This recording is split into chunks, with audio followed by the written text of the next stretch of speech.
Ang kapal ho ng mukha nitong si Marcos Jr. Kung tayo ho siguro presidente tapos ganito nakatinding skandalo kinasasangkutan natin, nagbitiw na ho tayo, nag-resign na ho tayo sa pagiging presidente, ibinigay na ho natin kay VP Sara ang presidency. Kasi matindi na ho ito mga kababayan. Palitan daw ho nila ng mensahe ni Adrian Bersamin kumakalat sa mundo ng social media. Yan ho ang pag-uusapan natin dito sa video na to. Ibang level ho talaga ang kabangagan at kakapalan ng mukha nitong si Marcos Jr. Pagka ikaw nag-deny pa dito sa isa na to, ewan ko na lang. Pero bago ho yan, isang like at isang subscribe. Masaya na ho tayo dyan at sa mga gustong sumali sa ating community. Yung join button, handyan lang ho sa baba. Naku, ang ating maisog, Attorney Vic Rodriguez at itong si Congressman Egay Erice. Isa ho sa mga nakakita doon sa di umanong palitan ng mensahe nitong si Adrian Bersamin at nitong si Marcos Jr. Yari ho dito si Adrian Bersamin. Sigurado ho tayo dito mga kababayan kasi ano yan pagka umakyat yan kay Adrian Bersamin, makakastigo yan si dating executive secretary Lucas Bersamin, anak ng Petrang Garabata. Kaya Attorney Vic, isasabihin ako kaya pala hindi makapag-resign itong si Lucas Bersamin kasi sobrang lalim nila. Sobrang lalim nila sa mga kalokohan sa ating bansa. Ibang klase. Mantakin mo ka mag-anak niya. Attorney Vic, yung pumalit sa'yo na ngayon inalis na para ika nga mawala sa Malacanang ang atensyon ng ating mga kababayan, di ba? Pinalit si Ralph Recto. Una diyan si Attorney Vic. Attorney Vic, yung pumalit sa'yo. Grabe, no? Kaya pala ang lakas niya kung makatanggol dito kay Marcos Jr. Hindi mo na kayang ipagtanggol dahil sobrang hirap na ng pinasok na sigalot nitong Marcos Jr. na to. Pero talagang pinipilit pa rin niya. Pero dito sa isa na to, kaya wala ho siyang magawa kung hindi magbitiw. Kasi di ho natin alam, apo niya yon, pamangkin niya yung Adrian Bersamin. Napakalalim niya ho dito sa problema na to na kung saan siya naman hong hinahanap na pangalan doon sa partial committee report nitong si Marcos Jr. Ang namayagpag ho, ang high profile doon, ang tinatawag nilang big fish, itong si Joel Villanueva at itong si Senator Jingo Estrada, wala akong big fish. Wala akong big fish doon sa partial committee report nitong si Ping Lacson. Kaya ang daming galit dyan. At mapahanggang sa ngayon, hindi yan kinakagat ng ating mga kababayan. Anak ng toka, maglalabas ka ng partial report tapos merong kakalat na text message nitong si Adrian Bersamin at itong si Marcos Jr. Sobrang kapal na rin ho ng mukha mo para dito kay Ping Lacson. Pagka pinagpilitan mo pa, yung partial committee report na yan, rerekta na ho tayo dito kay Marcos Jr. Ano na naman bang kabalinto na ang pinagsasabi nitong mama na to ito mga kababayan, teka lang ho, lakihan lang ho natin ng konti. Ayan, ito ho, Marcos upsets, classroom shortage, taps LGU to build more. Talagang galit daw itong si Bangag. Anak ng toko, paano tayo hindi magkaka-shortage? Ninakaw nyo lahat ng pera. Pambira. Wala tayong shortage ngayon kung hindi nyo trinabaho ang pondo. Pantakin mo nung si VP Sara ang sekretary ng DepEd. Anong gustong mangyari nitong si Tambalus-Lus at nitong si Zaldico?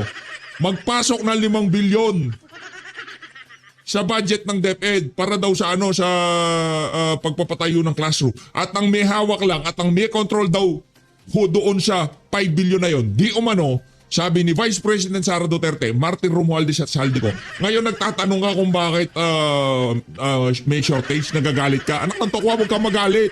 Alam mo naman na magkaka-shortage kasi ninakaw nyo lahat ng pera, mga walang niya kayo. O re-rekta ho tayo ngayon dito hindi, bababaran ho kasi natin itong si Attorney Vic. So unahin na natin itong si Congressman Egay Erice kasi malupit bumalagbag itong si Attorney Vic. Kasi pagka pinanood ko itong video ni Attorney Vic, gusto ko dire-diretso Ika nga wala nang paputol-putol, kaya dito tayo kay Egay Erice. At saka itong si Egay Erice, isa daw ho siya sa nakakita doon sa mga text message nitong si Adrian Bersamin at nitong si Marcos Jr. na kung saan sinasabi daw ho nitong si Adrian Bersamin na ihahatid daw di umano yung siguro kaperahan yan, di ba? Pakibalita ho tayo mga kababayan. Minority block doon sa lower chamber Magandang gabi po, Congressman Erice. And thank you for joining Hi, us. good evening, Ed, Joby, and Chicky. Good evening Hello po. Sige, sir. Sir, we understand that nakita nyo mismo itong screenshots daw na nag-uugnay. Tama ba? Kay, supposedly between Adrian Bersamin and President Marcos. Is that correct? Yes po, kasi po, kami po inimbita ni Congressman Libiste. Yan.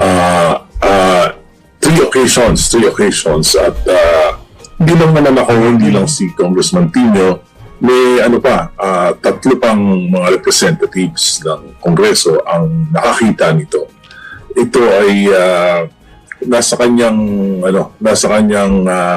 laptop at pinakita niya sa amin yung buong conversation between President Marcos and dating PLL o Chief Adrian Bersamin, including a parang detailed na kwenta ng gastos ng alyansa campaign ng 2025. So, explicit po talaga yung messages. Walang coding o mga secret Kami jargon. dalawang number, supposedly number ni President Marcos at number ni PLL Chief Adrian Bersamin. Pero sir, these are screenshots or images. Parang parang talagang images. Images, Ang una niya pinakita yung video, yung CCTV kuha yung CCTV na nakunan sa bahay ni Congressman Libiste, kung saan nagpunta bumaba sa sasakyan, punta sa bahay niya sa Taal, Batangas. May mga kasama siya. Matindi ho itong mga kababayan. Detailed ho ito. Ito na ba yung 8 billion na kickback? Ito na ba yung 8 billion na kickback, ha? Bira kayo, ha? Supposedly, mga lawyers daw yun. Nako. So yun yung unang pinakita. Pagkatapos mga pinakita niya, sabi niya sa amin, nung daw medyo na uungkat na yung ni Senator Lacson yung mga pangalan ng mga Bersamin, ay natakot sila na maging fall guy, kaya gumawa sila ng affidavit. At doon mismo sa bahay ni Congressman Libiste daw ito ginawa. At may mga naiwan sa kanyang records. Nako po. Yes, sir. Pero sir, yes, sir. I understand, sir. So these are images of at least alleged screenshots of a conversation between Bersamin and ledgers of expenses. and the president. This is over Messenger, you suppose, or this is over cell phone? May cellphone number. So it's text messages. Yes, text message. But sir, how was anybody able to ascertain that these were really messages captured via screenshotting? Well, yun ang pagkakasabi sa amin. Ito raw ginawa ni PLL Chief Adrian Bersamin para maging security niya. At na kung siya ay gagawin wala naman. Ibig sabihin, nandun yung kwenta. Kasi allegedly, merong mga nakuha mula sa kay Engineer Bernardo at sa customs at sa confidential funds ng Pangulo na ginamit sa Alyansa campaign ng 2025. Grabe ho yan mga kababayan. Mantakin nyo, pati yung detalye ng mga gastos doon sa alyansa talagang kwentas claras sila.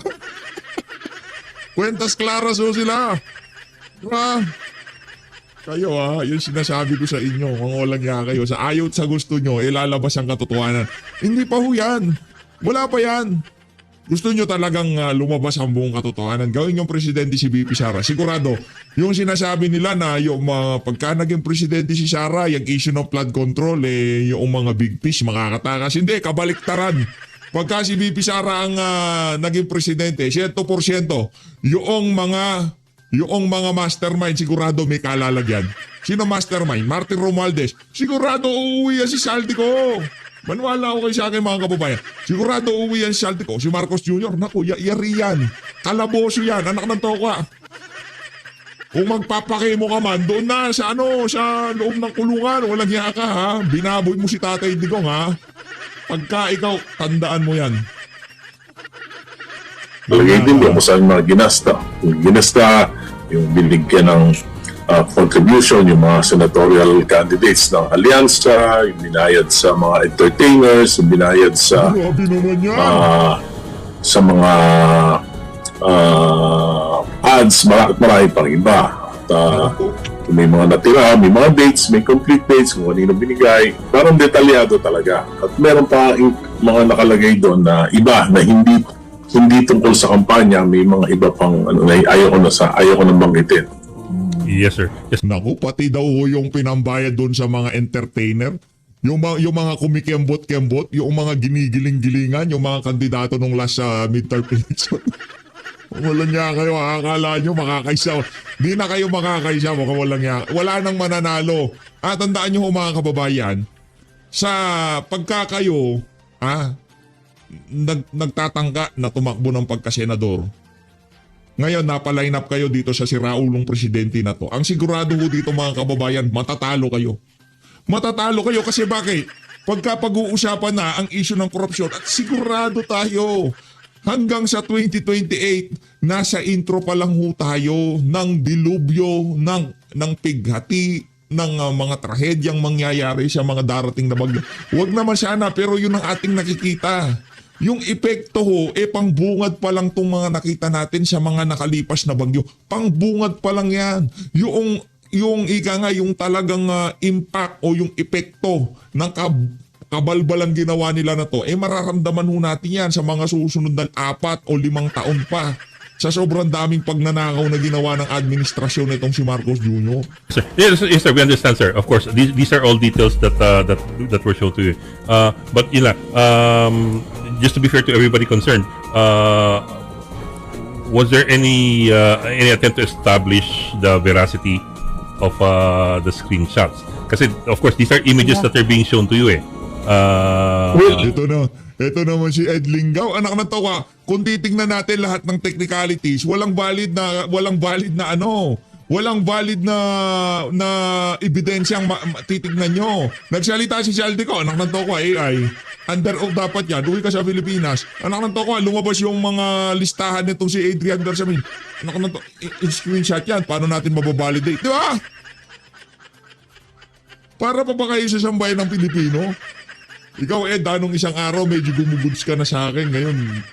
Siguro baka kapag sabi niya talaga si Congressman Libiste, kaya nga niya kami tinawag at pinakita niya sa amin ito dahil nga gusto niyang mangyari, ilaban namin na magtuloy-tuloy yung impeachment complaint dahil di ba siguro matatandaan niyo naman na bumoto kami ng doon sa determination doon sa dismissal ng case sa committee pa lang dahil nakita namin na pinatay kaagad yung complaint kasi yung sufficiency ng substance maliwanag naman sa Rule 3, Section 5 ng impeachment rules ng House na ang kailangan lang yung patunayan may mga allegation, may factual allegation tapos may connection sa impeachable offense na isang impeachable tingin namin na satisfy naman yun kaya lang pinatay ka agad, diba? So hindi na nagkaroon ng investigation, hindi na nagkaroon ng presentation ng evidence sa testimonies kasi kung nagkaroon ng presentation ng evidences at testimonies, ito'y mailalatag doon at may masusuri sana ng impeachment ng Justice Committee kung totoo ba to o hindi at pwede mag-testify doon si Congressman Leandro Libiste. Kung guys, so yun na nga sinasabi niyo na nga na well, unfortunately ay naharang na o parang napatay na no. So pero meron kayong hawak at nakita na ganyang klaseng impormasyon. So saan pa pwedeng dalhin yung mga ganyang mga bagay para parang hindi kayo nang hinayang. Mahirap talaga Ano mo, Joby, ang problema kasi lahat ng investigation, pag lumalapit na sa Malacanang, namamatay na investigation. For example, yung ICI. O si Senator Lacson sa Blue Ribbon, sinabi niya involved yung mga Bersamin pero hindi niya pinatawag. So, para bang may laging napipigil, laging bitin. Pagka medyo ang parang tinuturo lang lagi, Martin Romualdez, Saldico, pero pag dumadating na sa mga cabinet members, pag dumadating na sa pinto ng Malacanang, nahihinto na investigasyon. Hindi ba pansin ni Ed Lingaw yun? Hindi ba pansin ni Ed Lingaw yun? Hindi, kailangan ma-authenticate. Kailangan natin kunin yung cellphone ni Bersamin. Anak ng toka, ako si Marcos Jr. Papahalughog ko yung bahay ni Bersamin. Yan na sigurado ko.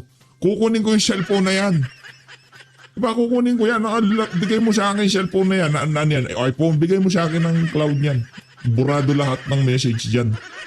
Ngayon, kung ang pagbabasihan natin dito, yung physical cellphone ni Bersamin na nandun na i-scroll natin yung conversation. Pagka ganun yung hinahanap mo, sira ulo ka na lang talaga, di ba? Kaya yun ang nakikita natin na problema. Kaya nga, for example, kami, sinabi sa amin, ipaprioritize yung Independent Commission Against Corruption Bill. So, tinapos namin sa committee last December. Nag-overtime kami. Tapos biglang hininto. So, talagang paano natin malalaman yung katotohanan kung mismo yung administration, kung mismo yung Malacanang ang siyang pipigil sa malalimang pag-iimbestiga dito sa flood control mess na ito. Alam mo, at ang masama, ang naapektuhan niyan, yung ekonomiya natin. As you all know, 3% yung GDP natin last December. Hindi ako magtataka kung less than 3% by the first quarter. Wala pa tayong public spending, walang mga bidding. Walang maraming daan-daan libong mga construction workers. Nararamdaman ko yan sa aking distrito. Yung libo-libo nawawalan ng trabaho, yung mga suppliers na walang hanap buhay. Yan epekto nung yung mga foreign investment. Makita natin pabagsak ng pabagsak kasi nga nakikita natin na mayroong hindi matuldukan dito sa pinakamalaking korupsyon na nangyari sa ating bansa. This is the grandest heist in the history of national budget and infrastructure. So, hanggang di natutuldukan yan, ay babagsak yung ekonomiya. Pero sir, Hindi, ang hinahanap ni Ed Lingaw, yung cellphone ni Bersamin. may avenue pa sana na maaaring naihabol ni Congressman Lubiste. I mean, he could have delivered a privileged speech exposing the screenshots instead of showing it to individual congressmen. I don't know. Kasi alam mo sa Congress ngayon, bago ka mag-privilege speech, kailangan i-submit mo muna yung yung speech mo. So they have the option not to show to the screen, dun sa screen ng Congress yung ano man yung ipapalabas mo. Iba na. Kailangan oo, ganun ngayon, iba na. Kasi nung kino-cover ko kayo dyan, dati, So, gusto ko magsasalita ako. Yes, sir, but I mean, nobody can force you, even if you submit a different script. sa bagay, Nobody can pwede force you Yes, but to go out of text. script. Pero yung text, kailangan sila mag-operate Sila mag-operate na. yung ilala yun. Eventually, yeah, I understand that. But you know, he could have still spoken out, and I suppose he still can speak out. Yung nga lang, meron niyang 1 year pa. Palagay ko, Sayang, late na yun. Palagay ko kasi Also, sir, maalis yung bang pa-press con? Yeah. And alam mo, tingin ko, kaya lumalapit sa amin si Congressman Libiste kasi talagang nakikita ko sa kanya, hindi pa siya, hindi niya pa alam masyado yung gagawin niya. Siguro napakabata pa niya and this is his first term. Hindi niya alam kung ano yung gagawin niya. Saka sabi niya, natatakot din sila kaya urong sulong. Sabi ko, tinanong ko, ano ba talaga ang iyong motivation para ilabas to? Sabi niya, self-preservation, meron ka bang tinatago na kasalanan, kaya gusto mo tinanong ko sa kanya mabuti. Ang sabi niya, sabi niya, siyempre partly self-preservation, pero gusto niya rin malaman ng bayan.